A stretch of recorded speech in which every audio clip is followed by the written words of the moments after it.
और disasters week L and T of course एक bucking the trend जैसा वीरू ने एक्सप्लेन किया।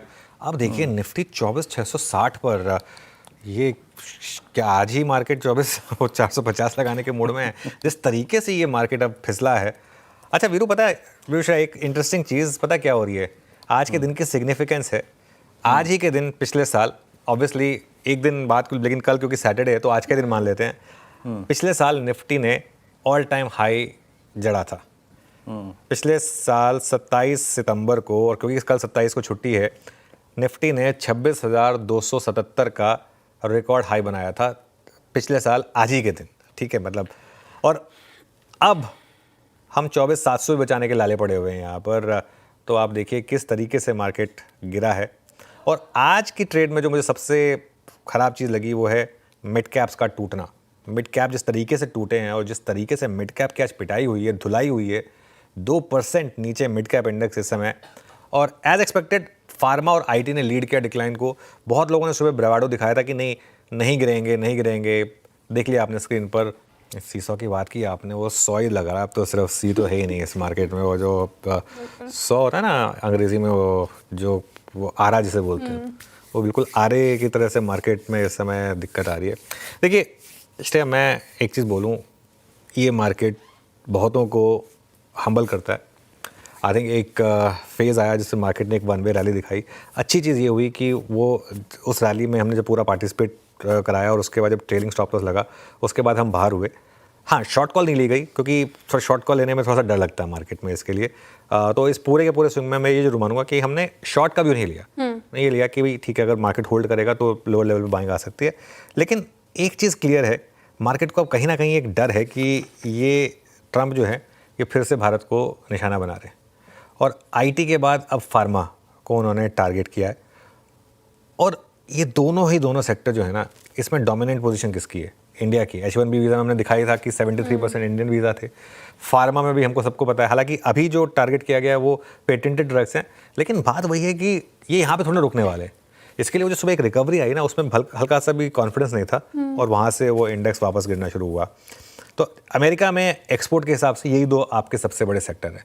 अच्छा, मार्केट के लिए क्यों ये इंपॉर्टेंस है? क्योंकि कई लोगों ने कहा कि हमारे देश में, और अगर आप कंपेयर करें कुछ पुअर कंट्रीज़ को जैसे बांग्लादेश, पाकिस्तान, एक बहुत बड़ा डिफरेंस ये है कि हमारी ये आईटी और फार्मा कंपनीज काफ़ी फॉरेन एक्सचेंज लेकर आती है।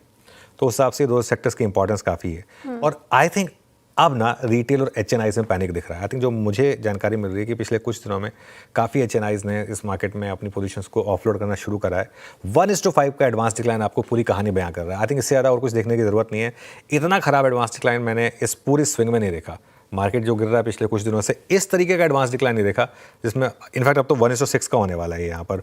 और सेल ऑन रैली पे पैसा बन रहा है। अब तो वो स्टेज आ गई कि रैली नहीं हो रही है। आज का चार्ट देखिए, और कल का भी चार्ट, आई थिंक कल का भी चार्ट ऐसे ही था। कल भी पूरे दिन मार्केट सिर्फ वो शुरू में ग्रीन टिक हुई थी, उसके बाद पूरे दिन मार्केट में कोई रिकवरी का अटेम्प्ट ही नहीं हुआ। आज भी देखिए रिकवरी का अटेम्प्ट ही नहीं है कोई भी। मैं ना 1 घंटे पहले वीरू के साथ बात कर रहा था। मैं कहा था यार मार्केट इतना नीरस हो गया है कि गिर भी रहा है लेकिन फिर भी पुट के प्राइसेस नहीं बढ़ रहे हैं। फिर उन्होंने कहा थोड़ा रुक जाते हैं, देखते हैं। और वो पिछले 1 घंटे में एकदम से वो जो पुट के प्राइसेस थे वो डबल हो गए एकदम से। इस तरीके से मूव्स आए। तो लोअर लो और लोअर हाई का ये छठा दिन है। तो बहुत टफ मार्केट है। Veeru, good afternoon. काफ़ी tough market. I am sure कि स्टॉक स्पेसिफिक भी ज़्यादा आपके पास खराब खबर ही होगी, अच्छी खबर कम ही होगी।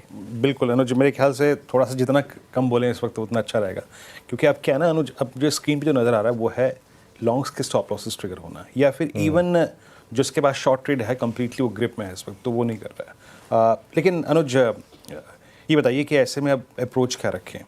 इट्स 24647। हमने पिछले 3 दिन में 10, 20, 50 और आज तो 100 भी तोड़ दिया। और अच्छा, ये एफआईएस ने बहुत स्ट्रांगली प्लेस कर रखा था अपने आप को इस पर। तो ये जा कर रहे हैं अब निफ्टी बैंक में व्यू क्या हुआ आज? देखिए एक चीज़ तो क्लियर है, जो स्ट्रॉन्ग वाले एफआईआई शॉर्ट्स थे ना, वो इतनी रैली के बाद भी नहीं डगमगाए। उन्हें कुछ ना कुछ तो कॉन्फिडेंस था कि ये मार्केट इस तरीके से मूव दिखाने वाला है। अब देखिए जो लेवल से मेंशन कर रहा हूँ ना, ये वीरू सिर्फ एक कंफर्ट देने के लिए, वरना इन लेवल्स की कोई सिग्निफिकेंस नहीं है। आज हमने कोई भी लेवल डिस्कस करा, सुबह सारे लेवल टूटे, कोई एक लेवल बचा क्या बताइए? सारे टूटे। 24,800 टूटा, फिर वो ऑप्शन राइटर का जोन टूटा। अब कहने को आप कह सकते हैं 24,600, 24,700 एक थोड़ा सपोर्ट का शायद काम करे निफ्टी के लिए। लेकिन ये स्क्रीन जो है ना, ये आपको बता रही है कि पहले वाली लाइन पहले प्ले कर दी थी, वो प्ले नहीं हुई। 24,600 24,700 और इसके बाद एक जो रीसेंट लो है 24,350 24,450 बस यही सपोर्ट बचेगा। इस समय रेजिस्टेंस की बात करें कोई मतलब नहीं है, ये मार्केट में रेजिस्टेंस लेवल की नहीं है, ये मार्केट में रेजिस्टेंस जो है ये सिर्फ एक नाम मात्र की है।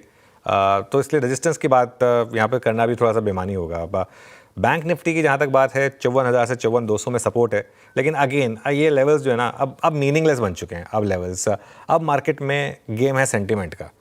अब सपोर्ट 3:30 बजे है और रेजिस्टेंस मंडे मॉर्निंग को 5:15 9:15 बजे आएगी बीरू। अभी यहाँ से मैं आगे बात क्या करूँ अनुज, मैं छोड़िए, आज मैं भी स्टॉक्स छोड़ देता हूँ। यकीन मानिए मन नहीं कर रहा बोलने का। मतलब देखिए, अगर किसी स्ट्रॉन्ग स्टॉक को बोल भी दूंगा तो वो फिर कोलैप्स हो जाए, किसी शॉर्ट को बोल दूंगा तो वो फिर रिकवर हो जाए। तो आज अनुज स्किप कर देते हैं। पर एक चीज़ है अनुज, एक पूछना चाहूँगा। आईटी से एक बाजार ने सीख ली कि जनाब don't try to call it as a bottom, है ना। फार्मा में क्या वही हो रहा है यार। अभी तो खैर ब्रांडेड पे हुई बात ये है ना, कल को अगर जेनरिक वाला डिवीजन भी छेड़ दिया ट्रम्प साहब ने तो क्या करेंगे? क्या ये फार्मा इंडेक्स वही स्टोरी बयां कर रहा है, वही फियर बयां कर रहा है? बिल्कुल। और देखिए आईटी ने आपको एक सीख दे दी थी कि never second guess this man now. अब वो किसी भी लेवल पर कुछ भी कर सकते हैं। कुछ तो बदला है यहाँ पर, और वो जिस तरीके से उसमें कोलैप्स आया। और खैर आईटी में एक और इशू एक्सेंचर की गाइडेंस का भी था। मैं आज सुबह भी एक चीज़ डिस्कस की थी कि वो जो एक्सेंचर की गाइडेंस है वो ख़राब थी। एक्सेंचर की गाइडेंस देखिए, इस चीज़ को समझिए, लोगों को थोड़ा समझना होगा। 4% की ग्रोथ के बाद आप अपर एंड पर 3.5% बोल रहे हैं और लोअर एंड पर तो 0.5% बोल रहे हैं, तो उसका एक इम्पैक्ट आना था। उसमें आप जोड़ दीजिए ये जो रिसेंट वीज़ा वगैरह वाले मामले हैं, तो आईटी का तो खैर ना चलना स्वाभाविक था।